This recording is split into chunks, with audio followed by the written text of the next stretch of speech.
Romain Letniz, maintenant dans cette deuxième partie, là, on va parler un petit peu de la transition qui a été faite entre Marc Lévremont et Bernard Laporte. Donc Marc Lévremont a repris l'équipe en 2007.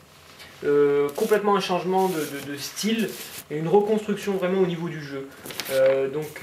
Marc Lévremont, pour moi, je vais faire la comparaison un peu avec le foot. C'est un peu cette génération de jeunes entraîneurs anciens internationaux. On peut se rappeler que Marc Lévremont a eu 25 sélections en équipe de France entre 95 et 99.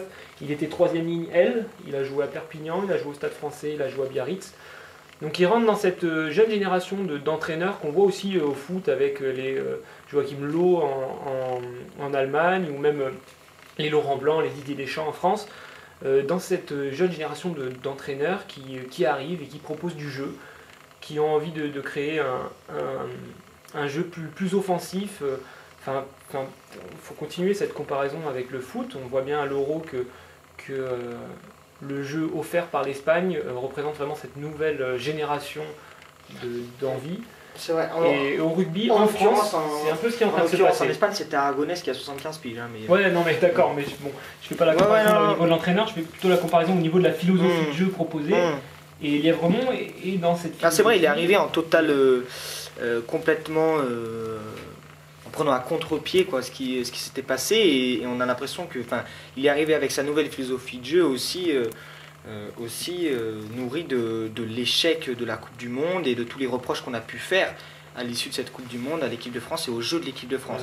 Ouais, donc il est arrivé, donc voilà, maintenant c'est fini, on va jouer rugby total, on relance tous les ballons à la main, on va jouer dans tous les sens parce qu'on est capable de le faire et on a des joueurs pour ça, et voilà, on prône un jeu ambitieux, agréable, offensif. Alors, exacerbé, j'avais envie d'utiliser ce mot parce que c'est vraiment le jeu à tout va au final. C'est vraiment un jeu total.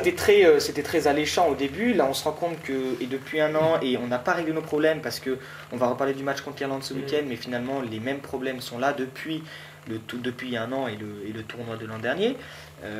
C'est clair que c'est trop déséquilibré et que là on pêche en matière d'efficacité et de résultats parce que notre enthousiasme vire parfois, et on l'a vu, à la naïveté, et qu'en rugby ça peut pas se passer comme ça, et qu'on peut faire du jeu mais que quand même rester concentré mais que le jeu finalement découle de la rigueur que tu mets en place, de la tactique et aussi de l'alternance. Tu peux pas relancer tous les ballons, tu peux pas ça c'est impossible, les Anglais, je me souviens l'an dernier, tournoi l'an dernier, les Anglais ils ont dit c'est super, franchement vous jouez super bien, mais ils riaient dans leur coin, parce que les mecs ils savaient très bien. Nous on avait annoncé qu'on allait relancer tous les ballons et qu'on taperait jamais au pied.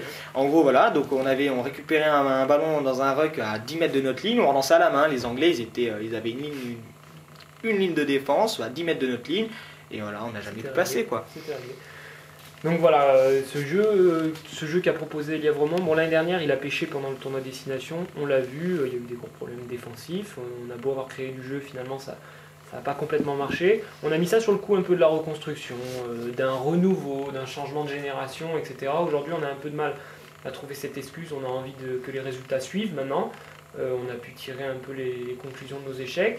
Mais on a quand même vu deux périodes pendant cette année 2008. Il y a déjà eu la période de destination où on a vraiment proposé du jeu complet, total, exacerbé, du jeu dans tous les sens. Et la période un peu du mois de novembre, on l'a vu un peu contre le match contre l'Argentine ou contre l'Australie, où alors là on a fait complètement l'inverse, et on n'a fait que défendre finalement sans proposer de jeu. Donc il y a eu un peu un complet déséquilibre. On a bien vu que pendant toute cette année 2008, cette équipe se cherchait un nouveau style de jeu, se cherchait une cohérence, une stabilité. Et aujourd'hui, on avait vraiment envie à l'entrée de ce tournoi destination que cette équipe ait finalement,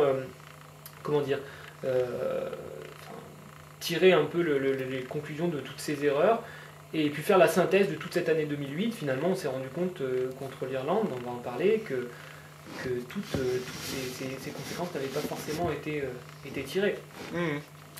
D'accord avec moi là-dessus.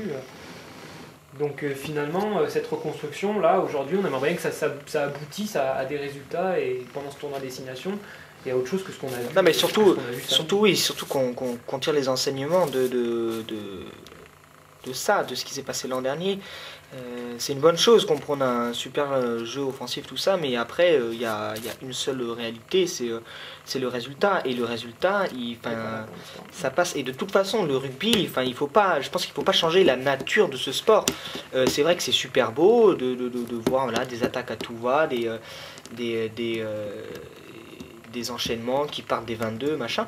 Maintenant, je crois que c'est un jeu qui est fait de rigueur, voilà, de fondamentaux. Il faut qu'on soit fort en touche, il faut qu'on soit fort dans les rucks, il faut qu'on soit fort en mêlée. Et donc pour cela, après bien sûr, il faut qu'on envoie, on a des trois quarts. On a des trois quarts ultra rapides, c'est sûr. Mais maintenant, il faut les mettre en condition parce qu'on voit que si les trois quarts, ils ont la balle tout le temps, simplement, nos avants, ils sont obligés de leur courir après. Ils sont obligés de faire des allers-retours, disons, latéralement pour aller aider le trois quarts qui vient de se faire descendre par les avants adverses. Et finalement, nos avants à nous s'épuisent, sont moins efficaces, nos trois quarts aussi. Et après, donc voilà, donc on a du mal à ressortir les ballons, on prend du retard, l'équipe en face, elle organise sa défense, se fatigue moins et peut parfaitement nous prendre.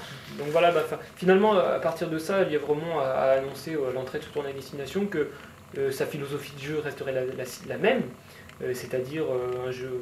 Mais il faut trouver un juste milieu, une animation, mais qu'il voulait plus d'intelligence, plus de stabilité. Comment dire, une meilleure gestion, plus de. Après oui, et alors après ça renvoie à certains moments du match, débat, c'est capable de s'adapter en fonction de certaines périodes, alterner l'offensive et aussi un peu les défensives, l'occupation, enfin voilà, apprendre à alterner un peu tout ça et arriver à une certaine maturité dans ces justement là ça renvoie à une autre zone un peu d'ombre, enfin peut-être pas d'ombre, mais en tout cas de questionnement. C'est finalement la jeunesse de notre équipe.